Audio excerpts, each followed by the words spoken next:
So students, my today's concept is revenue. So actually what is revenue? In previous chapter I told you the cost, and before the cost I explained to you about the production. So production, what we produce, cost, how much we spend on the production. Now revenue, how much we get after sale of the production. तो जो भी आपने production किया है उसको cell करने के बाद जो आपको इनकम मिलती है, that is called as revenue. So look the definition now of revenue. So revenue says the revenue of a firm is the money receipts that a firm gets from the sale. ये spelling mistake है, यहाँ पर cell word आएगा.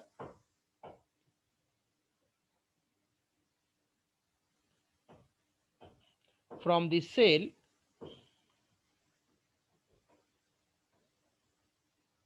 of its product in the market.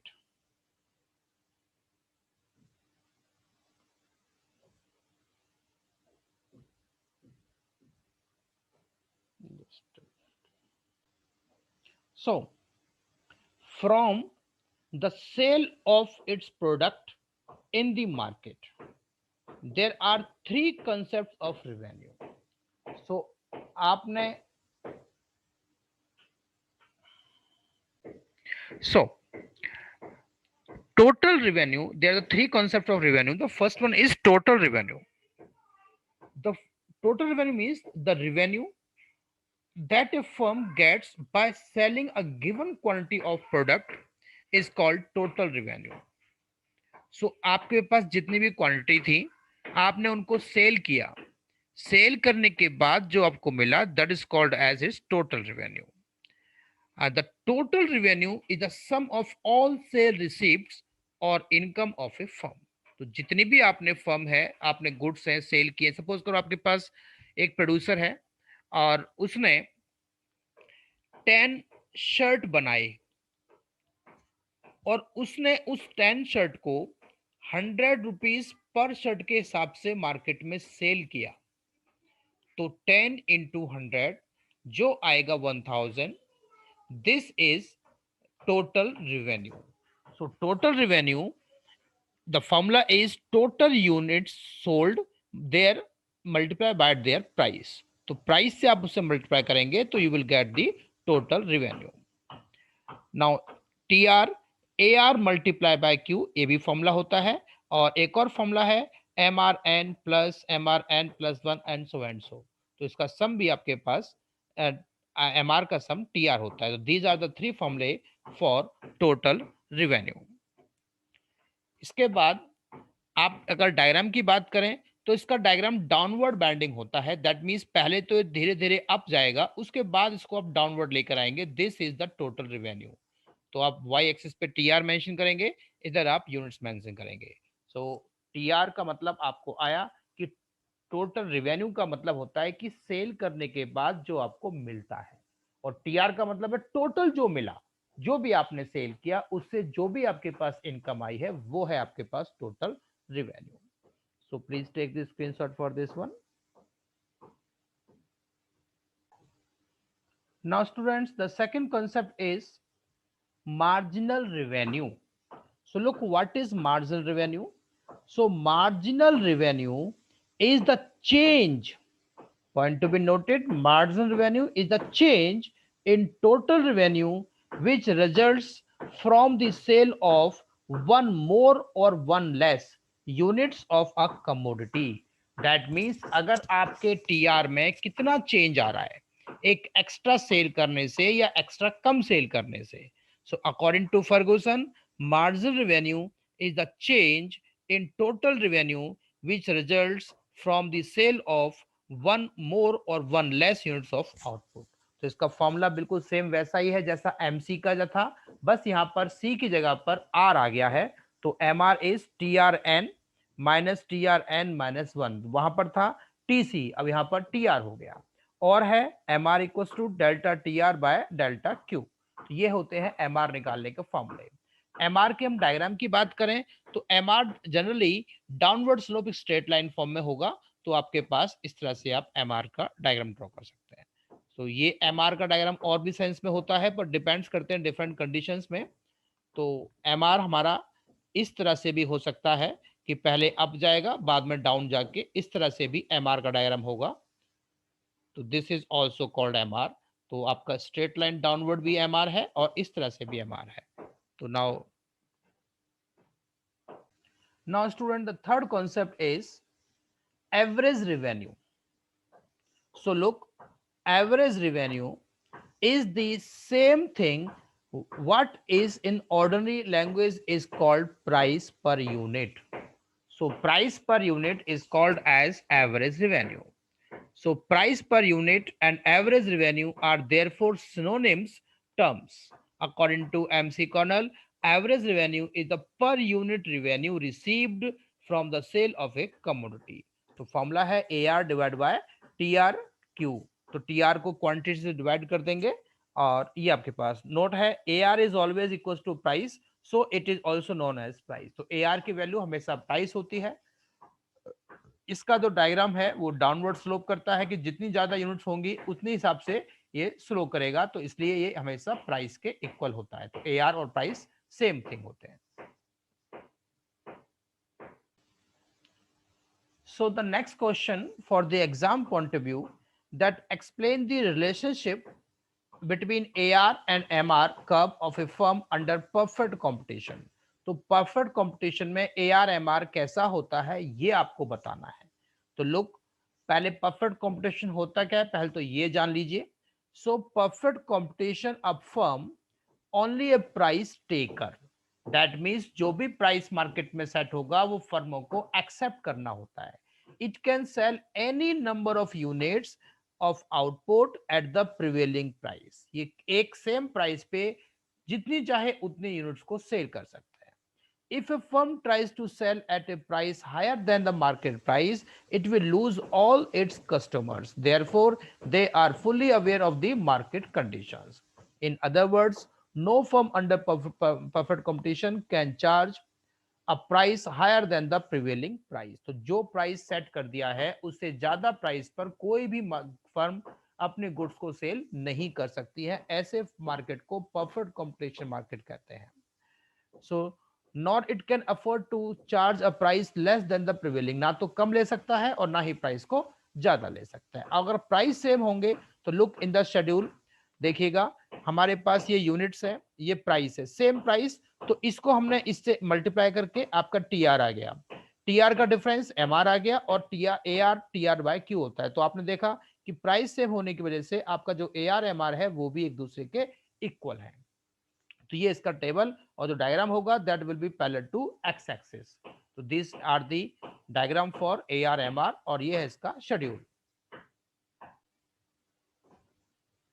So now the next is explain the relationship between AR/MR in monopoly and monopolistic market। So अभी आपने देखा perfect competition में price same होता है तो AR/MR भी सेम होते हैं। अब मोनोपोली क्या होता है, मोनोपोलिस्टिक क्या होता है ये भी आपको जानना है। तो हम पहले पढ़ रहे हैं मोनोपोली मार्केट क्या होता है। मोनोपोली जैसे नाम से ही जाहिर है कि ऑनर सिंगल ऑनर होता है, इसमें सिंगल फर्म होती है। तो देखिए monopoly refers to that form of market organisation where is there is single firm producing a commodity for which there are no close substitute. तो मार्केट में एक ही फर्म होगी उस गुड्स को बनाने वाली, बेचने वाली, और उसका कोई भी सब्स्टिट्यूट नहीं होता।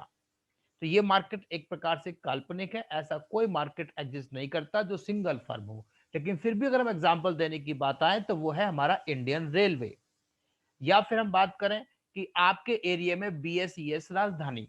तो अगर आपको बिजली चाहिए तो आपको अपने उसी फर्म से लेनी पड़ेगी, वो है आपकी BSES राजधानी। आप VRPL VYPL जो यमुना पावर लिमिटेड है उससे बिजली नहीं ले सकते। आपको आपके एरिया में बिजली वही देगा, तो उसकी मोनोपोली होगी आपके एरिया में। ऐसे ही अगर आप ट्रेन से जाना चाहते हो तो आपको भारतीय रेलवे से ही टिकट लेनी पड़ेगी। तो ये मोनोपोली मार्केट होता है, उसका कोई सब्स्टिट्यूट नहीं होता है। अब आप भाई बिजली का क्या सब्स्टिट्यूट, अगर इलेक्ट्रिसिटी नहीं मिलेगी आपको, आपको हम ही नहीं कर सकते कुछ भी।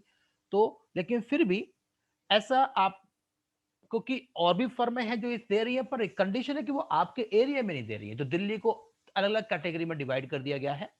तो एक एरिया में बीएसईएस, एक में वीवाईपीएल बिजली देते हैं। Now the monopoly is like an industry and faces a downward sloping demand का। तो मोनोपोली भी इंडस्ट्री है जो डाउनवर्ड स्लोपिंग करती है, and it has lower price in order to sell more. अगर इसको ज्यादा सेल करना है तो इससे भी प्राइस कम करने ही पड़ते हैं। Therefore, AR/MR curve downward sloping and steeper curve AR greater than MR and AR curve lies above the MR. तो ये इसके रिलेशनशिप निकलता है। अब हमने देखिए इसको टेबल से प्रूव किया है। टेबल में अभी हमने प्राइस को फॉल कर दिया, देखिए 10, 9, 8, 7, 6, तो प्राइस फॉल हो गए। अब प्राइस फॉल हो गया, हमने टीआर निकाला। टीआर कैसे निकालते हैं? P into Q. तो प्राइस को क्यू से इंटू किया, आपका टीआर आ गया। तो 10 को 1 से इंटू करेंगे 10, लाइकवाइज सब इंटू किया तो 6 को 5 से इंटू किया 30। एमआर होता है टीआर का डिफरेंस। पहले 10 लिख दिया, फिर इस 18 में से 10 माइनस किया, 24 में से ये वैल्यू इस तरह से माइनस करके आई है। फिर एआर का फॉर्मूला होता है टीआर डिवाइड बाय क्यू। तो हमने इस 10 को 1 से डिवाइड किया, 18 को 2 से डिवाइड किया, ये वैल्यूज एआर की आ गई। तो जब आप इनको डायग्राम में प्लॉट करेंगे तो आपका डायग्राम देखेंगे कि इस तरह से आएगा कि जो एआर की वैल्यू है वो ग्रेटर देन है एमआर के। तो ये एआर कर्व है और ये एमआर। तो ये डायग्राम जो है आप देख रहे हैं स्टीपर आएंगे, इस तरह से आप डायग्राम बना सकते हैं। ये इस तरह से, ये ऊपर वाला डायग्राम एआर का होगा और नीचे वाला डायग्राम जो एमआर का होगा। तो यहाँ एआर एमआर मेंशन करेंगे, इधर यूनिट सोल्व करेंगे। तो this is the relationship between AR MR under monopoly market. तो इतना याद रखना बेटे, मोनोपोली मार्केट में सिंगल फर्म होती है, कोई क्लोज सब्स्टिट्यूट नहीं होता उसका,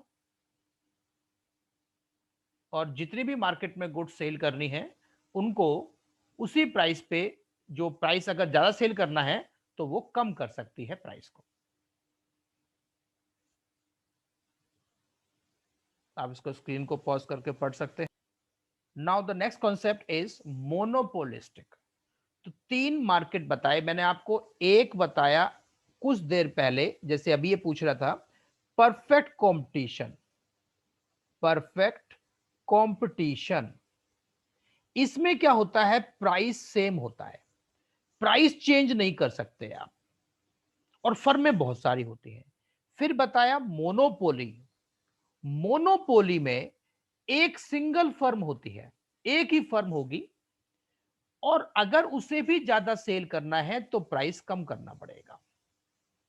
तो परफेक्ट कंपटीशन में हमने देखा कि A R equal to M R था, और मोनोपोली में A R greater than M R होता है। अब रह गया हमारे पास मोनोपोलिस्टिक। तो मोनोपोलिस्टिक में बहुत सारी फर्में होती है, और वो सब गुड्स जो बनाती हैं वो एक दूसरे की सब्स्टिट्यूट होती है, और सभी का प्रोडक्ट एक दूसरे से डिफरेंट होता है।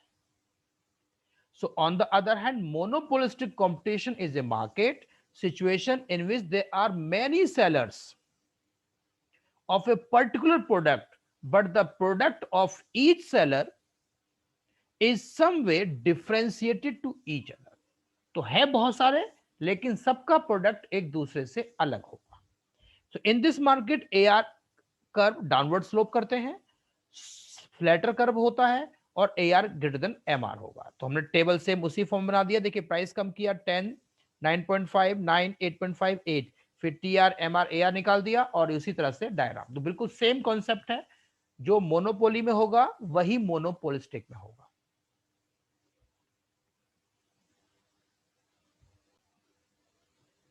Now students, this is the most important question. Now I told you earlier that in different market conditions there's a different relationship between AR MR. In perfect competition, AR MR are equals to each other. In monopoly, AR greater than MR. In monopolistic, there is also AR is greater than MR. But there is general relationship between AR MR, and that is at your screen right now. So general relationship is that when MR is greater than AR, so look in this diagram, at this point your MR is above the AR, so MR बड़ा है AR से, तो in this case what you are observing that AR is increasing. तो AR increase कर रहा है, देखिए ये एक AR कर्व है, AR is increasing when MR is greater than AR। तो इस जगह पे अगर आप देखें, इस पॉइंट पे, below this point, look at this now, in this MR greater than AR, sorry. At now this point, at this point, AR is equals to MR. So when AR equals to MR, AR is maximum. तो इस point पे AR maximum होगा। Next, when MR less than AR, तो MR less than AR देखिए इधर है, इस area में AR ऊपर है और MR नीचे है, तो ये लाइन इससे बड़ी होगी, इसका मतलब यहां पर MR लेस देन AR होगा। अगर MR लेस देन AR है तो AR देखो कहां पर है, AR क्या कर रहा है, AR डाउन जा रहा है, तो इसका मतलब AR फॉल्स। तो AR तीन केस होंगे, पहला फिर से एक बार देखिएगा, AR इंक्रीज होगा, कब करेगा AR increase, when MR greater than AR। फिर AR मैक्सिमम होगा when MR equals to AR, then AR fall करेगा, AR फॉल कब करेगा, when MR less than AR। ये तीन पॉइंट याद होने चाहिए आपको। लाइकवाइज और भी पॉइंट है, initially both AR MR increases when price increases, later both decreases when price falls। तो आप देख रहे हैं डायग्राम में, शुरू में AR भी राइज हो रहा है, MR भी राइज हो रहा है, और बाद में AR भी फॉल हो रहा है, MR भी फॉल हो रहा है। MR curve can be positive, zero and negative, MR तीनों हो सकता है, but AR always remains positive. Maximum point of MR comes before the maximum point of AR। तो ये आपका मोस्ट इंपॉर्टेंट क्वेश्चन है पूरे चैप्टर का। तो अगर आपसे पूछे रिलेशनशिप, तो आप कंडीशन नहीं दी गई है, तो ये आप रिलेशनशिप याद करेंगे और लिखेंगे। So the next concept is, what is break even point? As the name suggests, break even point, that means the firm is getting neither loss nor profit. तो अगर मार्केट में कई बार आप दुकान पे जाते हो और दुकानदार से अच्छे से बार्गेनिंग करते हो और आप एक सर्टेन प्राइस बता देते हो, तो वो बोलता है नहीं भाई, इसमें तो मुझे घाटा हो जाएगा, या वो ये भी बोलता है कि मैंने आपसे इसमें तो एक पैसा भी नहीं कमाया। तो जब ऐसा वो बोलता है, इसका मतलब उसका जितना कॉस्ट है उतना ही उसको आप रेवेन्यू दे रहे हैं। तो ऐसी कंडीशन में जब कॉस्ट और रेवेन्यू इक्वल हो जाते हैं, तो वो ब्रेक इवन पॉइंट माना जाता है। इस केस में जो फर्म है उसका प्रॉफिट जीरो हो जाता है, बट क्योंकि आपको पता है कॉस्ट में हम पहले से ही नॉर्मल प्रॉफिट को इंक्लूड कर लेते हैं, तो फर्म को नॉर्मल प्रॉफिट तो फिर भी मिलता है। तो कभी भी जब कोई दुकानदार आपसे कहे कि हमने कोई पैसा नहीं कमाया, तो मान लो उसने नॉर्मल प्रॉफिट तो लिया ही लिया है। So look what I have written here for you. तो it is that level of output at which firm neither gets profit nor loss. At this level of output, firm's total cost, look the word total cost, become equals to total revenue. So firm neither get profit nor loss, but receives, point to be noted, but receives only normal profit, because normal profit is already added in total cost. So in this diagram at point E, look at this E point here, at this point, E point, break even point is at here, TR equals to TC. So this is TR and this is TC. तो TC TR एक cost है, ये cell है, तो cell revenue हो गया, तो this is called break even point.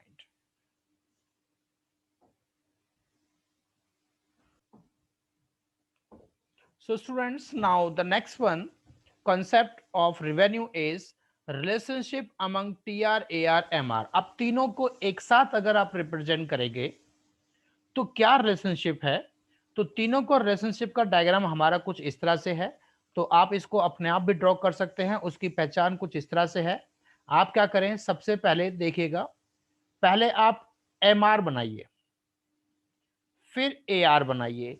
M R थोड़ा डाउन जाएगा और ए आर ऊपर रखेंगे इस तरह से। अब जहां एम आर 0 है वहां से स्ट्रेट लाइन ऊपर लेके जाना, वहां टी आर मैक्सिमम होगा, उसके बाद टी आर को फॉल करवा देना। तो ये तो है इसकी पहचान बनाने की। या आप टेबल के साथ बनाएंगे तो फिर तो ऑटोमेटिकली ठीक बन ही जाएगा। तो देखो टेबल हमने कैसे पूरी की है। पहले प्राइस लिखा, प्राइस को 22, 20, 18 दो दो हमने सारा कम कर दिया। ये यूनिट्स हो गई 0 से लेके 10 तक। अब टी आर निकाल दिया। टी आर आप सबको पता चल गया, P into Q, T R आ गया। एम आर आपको पता है, पहला डैश हो गया। अब इसमें से इसको माइनस किया, 20 में से 0, 20 आ गया। 36 में से 20 माइनस किया, 16। ऐसे ही नीचे की वैल्यू में से ऊपर माइनस करके एम आर आ गया। और ए आर आपको पता ही है, ए आर निकालते हैं, टी आर को डिवाइड करते हैं यूनिट से। तो ये आपके पास ए आर आ गया। अब इन सबको अगर आप डायग्राम में प्लॉट करके बनाएंगे तो आपका डायग्राम बिल्कुल ठीक बनेगा। अब इसके बात है कुछ रिलेशनशिप के पॉइंट लिखने की। तो देखिए, when T R increases at diminishing rate, यानी टी आर तो इंक्रीज करेगा बट डिमिनिशिंग रेट से, in that case M R falls but remains positive. उस केस में एम आर फॉल करेगा लेकिन पॉजिटिव होगा। टी आर इज मैक्सिमम तो एम आर 0 होगा। TR increases, MR becomes negative. TR decrease करने पर नेगेटिव होगा। TR increases at constant rate, MR remains constant. This is possible in long run. In this case, not in the table and diagram. तो table case में ये case नहीं है। TR AR remains positive, whereas MR can be positive and negative. When AR is 0, TR will also be 0. These are the some points of the relationship between among TR, AR, MR.